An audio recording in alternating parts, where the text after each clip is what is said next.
구원, 어제와 다르게 사는 일, 이렇게 제목을 잡아봤습니다. 하나님께서 인간에게 주신 아주 특별한 능력이 있습니다. 그 능력을 굉장히 다양한 표현으로 부르지만 한 가지 능력이라 저는 생각합니다. 그게 뭐냐?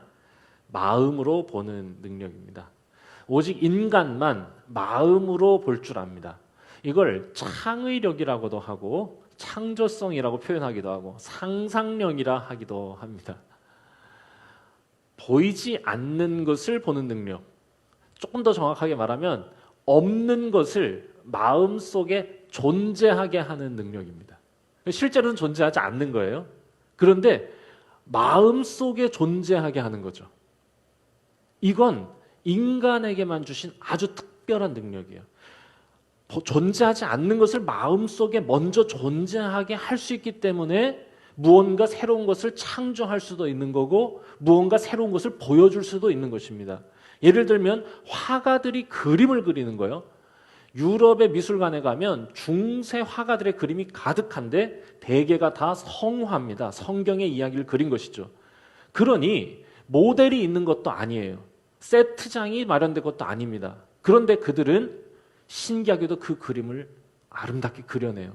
어떻게 그렸을까요? 보고 그린 게 아니라 마음으로 그린 겁니다. 스포트라이트가 비치는 공간이 있어요. 항상 모든 그림에는. 그러니까 이 화가가 보여주고 싶은 빛이죠. 이 빛이 조명으로 때린 빛입니까? 아닙니다. 마음으로 비춘 겁니다. 그러니까 먼저 마음 안에 그것을 존재하게 했기에 그림도 그리는 거죠. 인간이 사냥을 할 수 있는 이유도 똑같습니다. 마음으로 먼저 볼 수 있기 때문에 신체 능력으로 치면 실은 인간의 신체 능력은 사슴이나 토끼를 잡을 수 없습니다. 왜냐하면 달리기를 하더라도 우사인 볼트가 암만 빨라야 36km입니다. 시속. 그런데 토끼는요, 제일 빨리 달릴 때는 80km까지 달릴 수 있습니다. 그러니까 신체 능력으로는 못 잡아요. 그런데 인간은 사냥을 해요. 이유는 뭐냐? 마음으로 볼 수 있기 때문입니다. 모든 동물들은 쫓아가 잡는데 인간은 먼저가 기다립니다. 어떻게? 마음으로 본 거예요. 사슴이 뛰죠. 그러면 저쪽에서 한 사람이 사슴을 툭 치면 사슴이 딱 움직일 때, 전에도 한번 말씀드린 것 같아요. 사슴이 거기에 없지만 거기에 있을 것을 마음으로 먼저 보고 없는 데다가 창을 던지는 거죠. 신기하게도 그러면서 사슴이 와서 틱 하고 맞는 겁니다. 마음으로 보는 능력이요. 자, 그래서 인간에게 주신 능력이 뭐냐? 어제와 다르게 사는 능력입니다. 오직 인간만 어제와 다르게 삽니다. 인간답게 산다는 건 어제와 다르게 산다는 뜻이기도 합니다. 그래서 하나님은 우리를 하나님의 형상으로 만드시고 그 코에 생기를 불어넣으셨다 했는데, 그때 그 불어넣으신 생기를 유대인들은 창조의 능력, 마음으로 보는 능력이라 읽어낸다고 합니다. 그러니 우리도 그래야겠죠. 인간답게 사는 건 어제와 다르게 사는 거예요. 아무리 사자가 힘이 세다고 그래서 100년 전의 사자, 오늘의 사자가 다르지 않은 것처럼. 고양이 귀엽더라고요. 저 며칠 전에 저 허경식 하문혜 집사님 댁에 가서 고양이를 만났는데, 야, 얘네들은 뭐 자기네가 강아지인 줄 알아요. 그래서 막 만지는데 도망도 안 가, 얘네들은. 그러니까 강아지인 줄 아는 고양이가 있고, 또 가끔 그 강아지 중에 자기가 사람인 줄 아는 놈들도 있어요.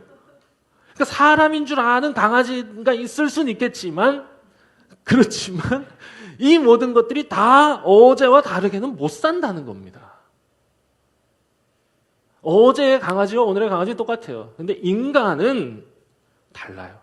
그래서 하나님께서 저는 인간에게 기대하시는 것도 이와 같다.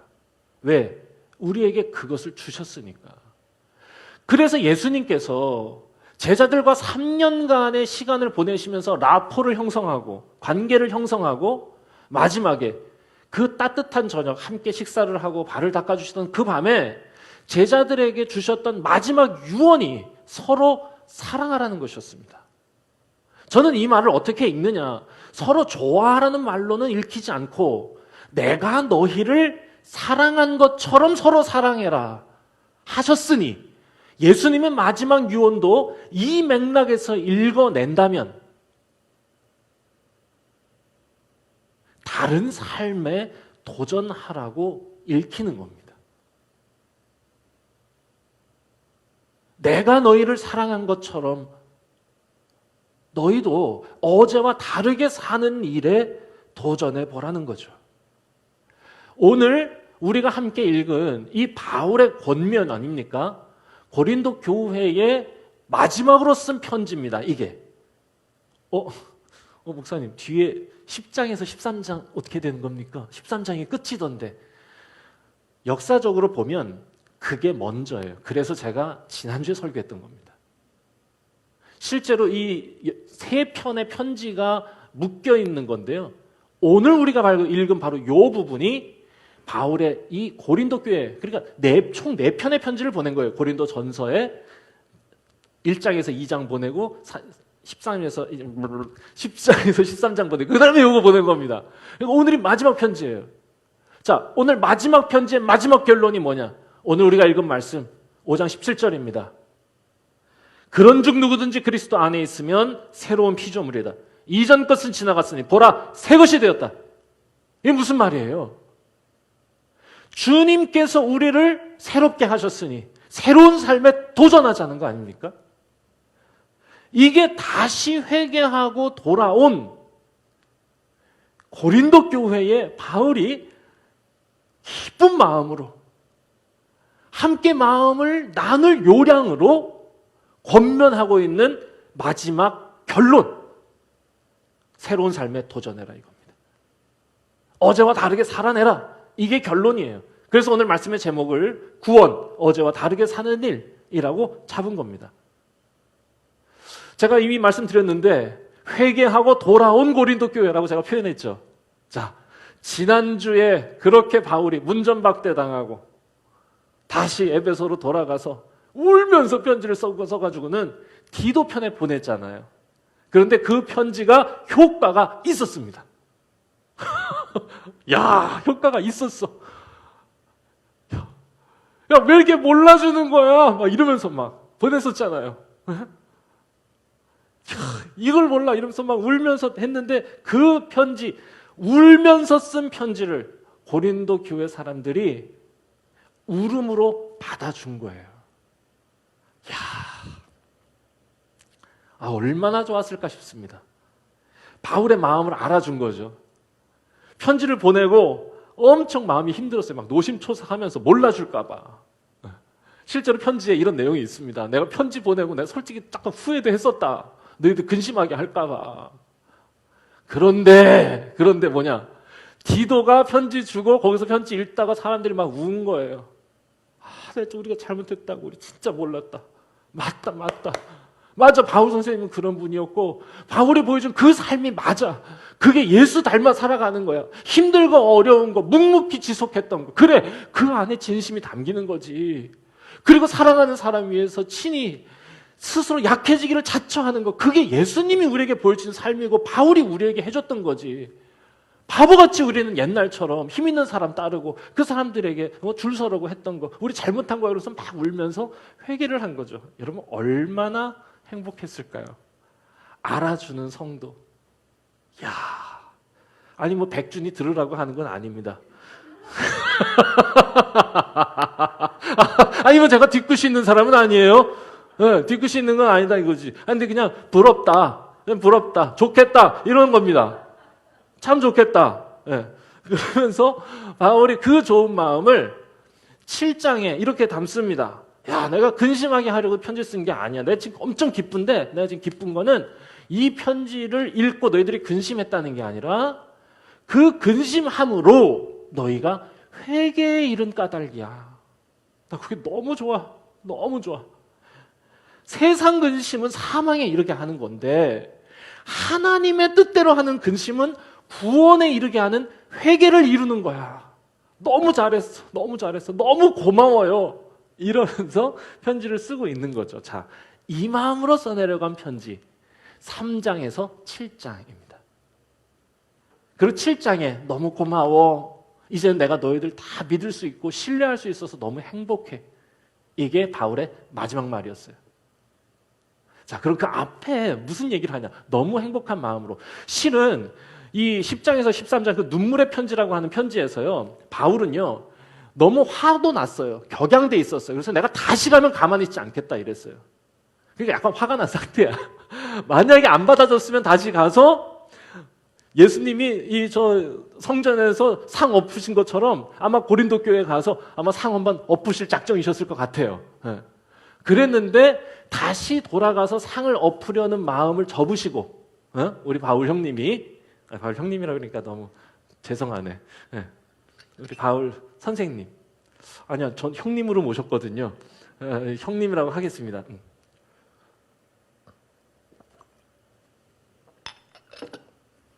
다시 가서 상 엎을 마음을 접고 나 안 가도 될 것 같아. 나 안 가도 될 것 같아. 그러면서 마지막으로 이렇게 얘기합니다. 저는 이 말이 너무 따뜻한데요. 3장에서 7장에 있는 이 쭉 한 편의 편지의 첫 내용이 뭐냐? 여러분이 우리의 추천서입니다. 이렇게 시작해요.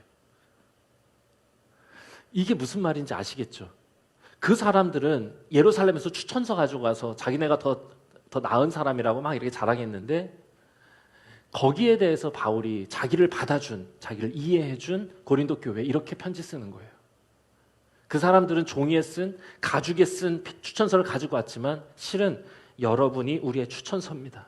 이거보다 더 좋은 추천서가 어디 있습니까? 그 사람들은 글로 적었지만 우리의 추천서는 하나님이 영으로 적어주신 겁니다. 그 사람들은 가죽에다 적었지만 우리의 추천서는 마음에 적으신 그런 추천서 아닙니까? 나에게도 그 거룩한 하나님의 영이 여러분을 섬기는 거룩한 직분을 저에게 맡겨주셨습니다. 저는 이 사실이 너무 자랑스럽습니다. 하나님이 나에게 주신 그 직분이 너무 자랑스럽고, 질그릇과 같은 나에게 이 보배 같은 사명을 주신 거, 여러분을 섬길 수 있게 해주신 게 저는 여전히 지금도 행복합니다. 그래서 저는 고난받는 것, 이 일을 감당하다가 박해받는 게 전혀 두렵지 않습니다. 왜냐하면 예수님께서 이 땅에 오셔서 이 보배로운 사명을 가지고 십자가에서 죽으시고 다시 사신 것처럼 주님의 영이 나에게 맡겨주신 이 보배 같은 사명을 내가 감당하다가 내가 박해를 당하거나 고난을 당해서 혹 죽음에 이른다 하더라도 우리 하나님은 나를 다시 살리실 것을 내가 믿기 때문입니다. 저는 이 땅의 삶이 끝이라고 생각하지 않습니다. 이 땅에서 사는 게 전부라고 절대로 생각하지 않고, 우리가 이 땅에서 잠시 머물던 장막을 걷어내면 마침내 하나님이 지으신 영원한 집이 있다는 것을 보게 될 것을 저는 기다립니다. 그래서 저는 여전히 그렇게 살아가는 겁니다. 살든지 죽든지 하나님을 기쁘시게 하는 자로 살고 싶습니다. 그리고 여러분, 이게 마지막 결론입니다. 그리고 여러분도 그렇게 사십시오.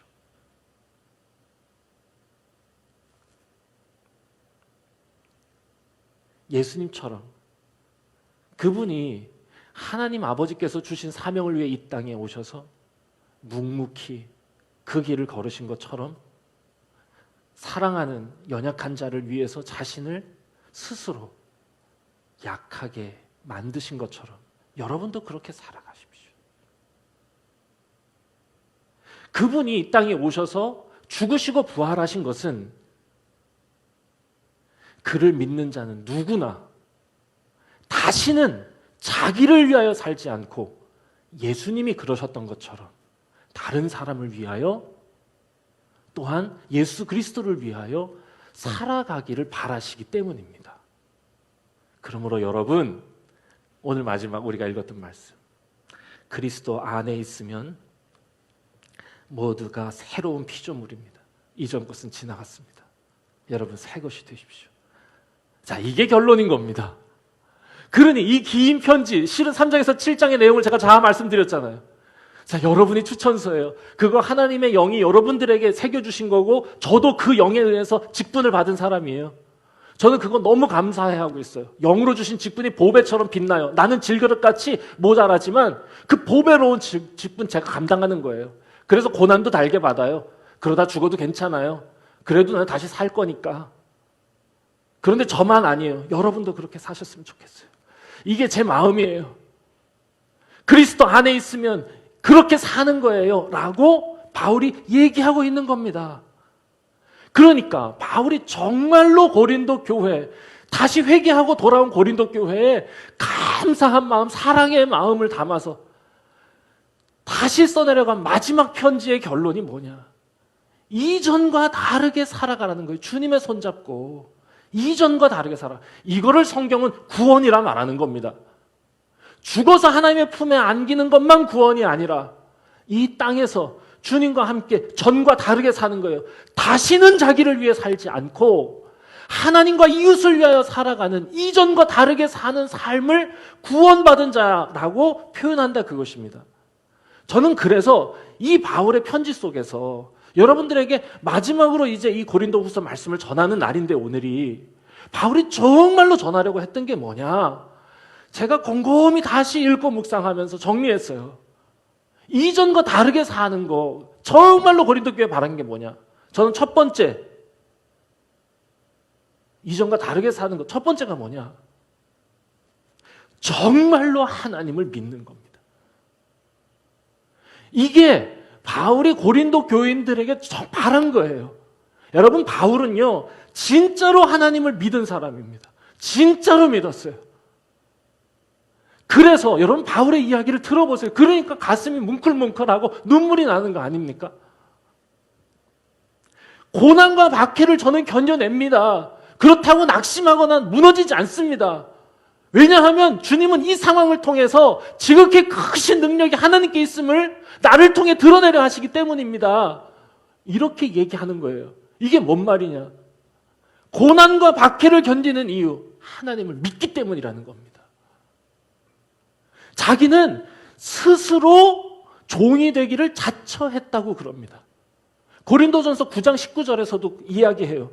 나는 본래 자유로우나, 모든 사람에게 자유로우나, 내가 모든 사람에게 스스로 종이 된 것은 모쪼록 몇 사람이라도 그리스도의 이 아름다운 복음의 역사에 참여하게 하고자 합니다. 그렇게 스스로 자처하여 약해지기를 선택한 삶의 이유가 뭐냐? 하나님을 믿기 때문이라는 겁니다. 내가 죽음을 두려워하지 않는 이유, 하나님을 믿기 때문이다. 여러분, 바울이 이렇게 말하는 이유, 이걸 잘 들으셔야 됩니다. 이걸 뒤집어 말하면 어떻게 됩니까? 뒤집어 말한 것도 전 참이다, 이렇게 생각하는데요. 뒤집어 말하면 뭐예요? 고난을 이기지 못하는 이유, 우리가 자기만을 위해 살아가는 이유, 우리가 하나 되지 못하는, 죽음을 두려워하는, 우리가 십자가를 지지 못하는 이유 무엇입니까? 하나님을 믿지 않기 때문입니다. 바울이 3장에서 7장까지 이 긴 이 편지를 통해서 그토록 얘기하는 게 뭐냐? 나는 하나님을 믿는다는 거예요. 하나님이 내게 직분 주셨고 하나님이 여러분들에게 주셨고 나는 고난도 두려워하지 않는다고, 하나님 믿기 때문이라고 이렇게 얘기하는 이유가 뭐냐? 고린도 교회가 그 추천서에 휘둘린 이유, 하나님 믿지 않았기 때문입니다. 고린도 교회가 바울파, 아볼로파, 그리스도파 뭐 이래가지고 나눠가지고 서로 싸운 이유, 하나님 믿지 않기 때문이다. 누가 더 많이 먹겠는지 싸우고, 믿는 사람 안에서 서로 송사하고 고소하고 싸우고, 제가 술을 먹었네 안 먹었네, 하나님을 믿지 않기 때문이라는 겁니다. 여러분, 저는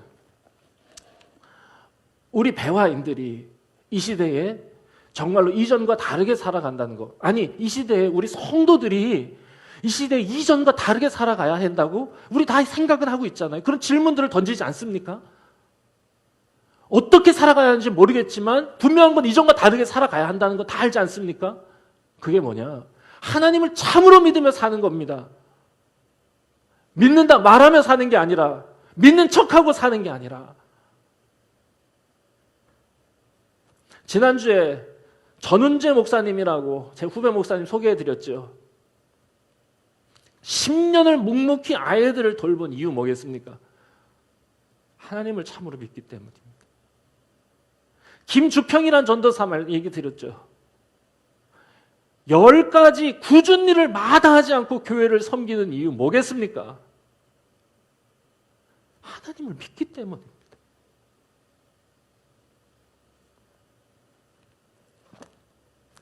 너무 이렇게 묵직한 얘기 말고 좀 가벼운 얘기 뭐 없을까 이렇게 어제 생각을 하다가 떠올랐어요. 하나가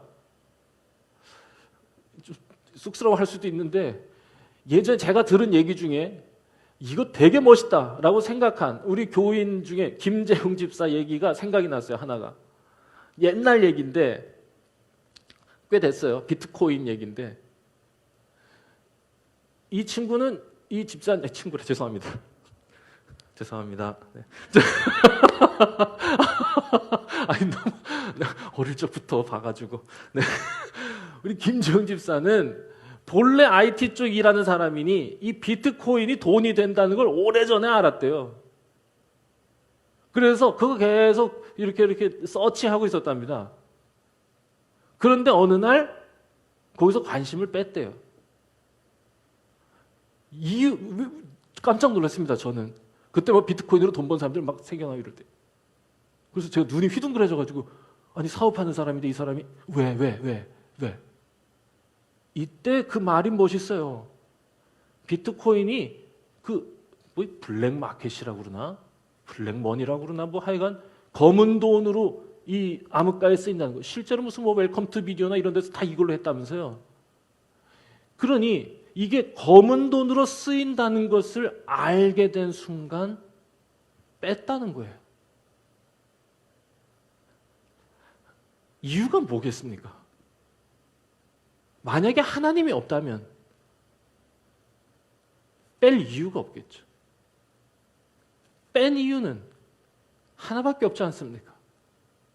하나님을 믿기 때문입니다. 또 어느 집사님, 회사에서 억울하고 참 마음이 아프대요. 왜냐? 내가 윗사람들한테는 엄청 무시받고 살았는데 그거 밑에 사람들한테 돌려주려고 하니까 시대가 바뀌어가지고 밑에 사람들이 또 덤빈다는 거예요. 이걸 어떡하냐? 그런데 그 와중에서도 꾹 참으면서 내가 해야 할 일을 감당해야 된다. 화를 내기보다 내가 저 사람 꼭 피워줘야 된다. 여러분, 이유가 뭐겠습니까? 이유는 다른 데 있지 않습니다. 하나님을 믿기 때문입니다. 저는 우리에게 필요한 것이 저는 이것이다. 하나님 때문에 하는 일이 있어야 되고 하나님 때문에 하지 않는 일이 있어야 되는 거예요. 바울이 얘기하고 싶은 게 그겁니다. 나는 그렇게 하나님을 믿는 사람이라는 거. 여러분들도 이전과 다르게 살아가기를 바란다고. 정말로 하나님을 믿음으로 여러분들의 삶에 아름다운 변화가 나타나기를 바란다는 겁니다. 그래서 성경에 나오는 어제와 다르게 살았던 이들의 이야기 살펴보십시오. 다 똑같은 얘기 아닙니까? 아브라함을 하나님이 부르시잖아요. 본토 친척 아비집을 떠나라고. 어제와 다른 삶에 도전하라고. 갈 길을 잘 모르겠지만, 가나안이 어딘지 네 잘 모르겠지만 일단 가보자. 아브라함이 떠납니다. 이유는 뭐였을까요? 하나님을 믿었기 때문이죠. 모세에게도 말씀하시죠. 광야 너머로 하나님이 인도하시죠. 아카르 함미드바르라고 표현했었습니다. 아카르가 뭐냐? 그것을 넘어 안전지대, 자신이 숨어있던 광야, 그 안전지대를 넘어 하나님이 새로운 차원으로 나아오라고 도전하신 것이죠. 그것을 넘어가라고 모세가 숨어있던 자신의 삶을 접고 새로운 차원의 세계에 도전합니다. 이유는 뭐였을까요? 하나님을 믿었기 때문입니다. 그리고 그렇게 하나님을 믿는 이들에게 하나님이 이루어 주시는 은혜가 있다는 걸 여러분 꼭 기억하시기 바랍니다. 그게 오늘 우리가 두 번째 읽었던 6장 1절에서 10절의 이야기입니다.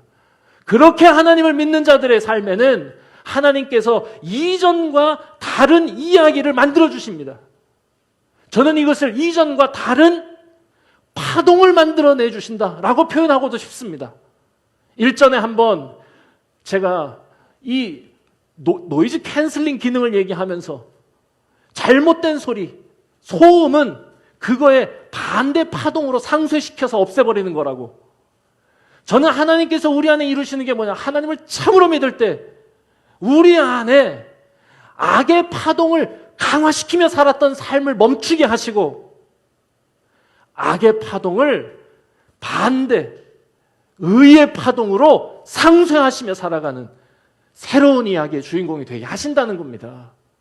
오늘 말씀 보십시오. 어제와 다르게 사는 것 아닙니까? 오늘 뭐라 그래요? 우리는 속이는 자 같으나 참되고 무명한 자 같으나 유명한 자고 죽은 자 같으나 보라 우리가 살아있고 징계를 받는 자 같으나 신기하게도 죽임을 당하지 않고 근심하는 자 같으나 우리 항상 기뻐하고 가난한 자 같으나 저는 이 부분이 너무 놀라워요. 많은 사람을 부욕해 하고 아무것도 없는 자 같으나 모든 것을 가진 사람이다.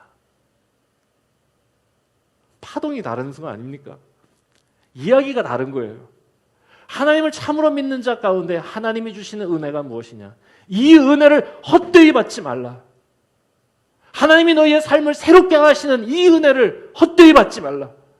그래서 세상의 파동을 로마 제국이 만들어내는 힘과 권력, 성공, 쾌락의 파동을 상쇄하며 살아가는 세상을 바꾸는 사람들로 너희가 살아가기를 바란다. 여러분 성경의 가르침을 모호하게 희미하게 만들지 않았으면 좋겠습니다. 새로운 파동을 만들어 세상을 새롭게 하는 것입니다.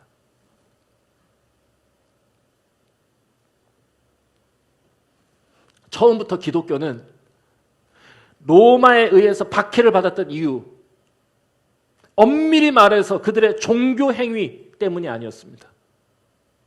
정확히 말하면 그들이 지향하던 하나님 나라의 가치, 그들의 생활 방식이 제국을 불편하게 한 겁니다. 우리나라 한국교회 초기에 기독교가 박해받았던 이유도 동일합니다. 박애, 평등, 자유, 자비의 정신이 계급사회로 점철된 유교 문화에 거슬렸던 거예요. 처음부터 예수님께서 우리 안에 시작하신 그 아름다운 일은 종교에 갇혀진 일이 아니라 실은 새로운 파동을 만들어내는 일이었습니다. 그렇게 세상을 바꿔가는 일에 저와 여러분들이 부르심을 받았다는 거 여러분 우리가 기억하면 좋겠습니다.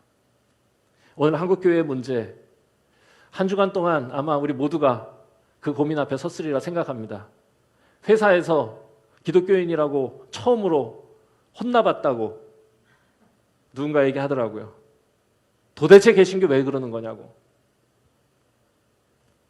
오늘 한국교회 문제 다양하게 표현할 수 있겠지만 오늘의 말씀에 비추어 본다면 하나님을 참으로 믿지 않았기 때문이고 그래서 하나님이 만들어주시는 새로운 파동으로 살아내지 못했기 때문 아니겠습니까?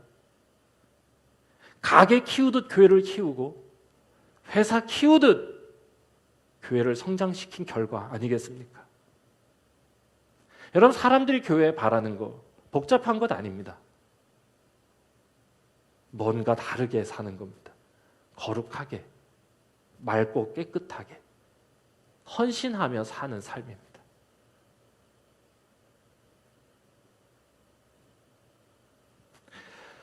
두리번거리는 우리의 눈이 우리의 마음을 혼잡케 할 것입니다. 고린도 교인들에게 자기를 알아줘서 고맙다고 그러면서 내가 따르는 예수 그리스도 여러분도 따르기 바란다고 이들에게 편지를 보내는 바울의 마음이 우리에게도 잘 전달되고 우리의 삶에서도 잘 물려났으면 좋겠습니다. 여러분 하나님 참으로 믿으십시다.